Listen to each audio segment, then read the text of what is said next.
आपण प्रत्येक वेळेला आईचे गुणगुणवे गात असतो, आईला मायेचा सागर म्हणत असतो, आईला अनेक उपमा देऊन आईचं कोड कौतुक करतो, पण बापाला मात्र आपण सहज विसरून जातो. फार मोठी शोकांतिका आहे महाराज. बाप म्हणजे पडद्या पाठीमागचा कलाकार असतो, तो आपल्याला दिसत नाही म्हणून आपल्याला तो बाप निर्दयी वाटत असतो, कठोर वाटत असतो. कारण बाप आपल्याला कधी कधी टॉर्चर करत असतो, ओरडत असतो, वेळ प्रसंगी मारत सुद्धा असतो, म्हणून आपल्याला बाप त्या ठिकाणी कठोरांतकरणाचा निर्दयी वाटत असतो.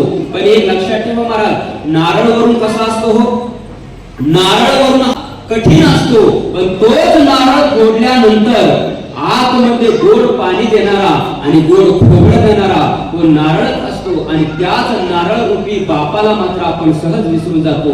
फार मोठी शोकांतिका आहे. अरे फणस वरून काटेरी असतो, वरून त्याला काटे असतात, पण तोच फणस कापल्यानंतर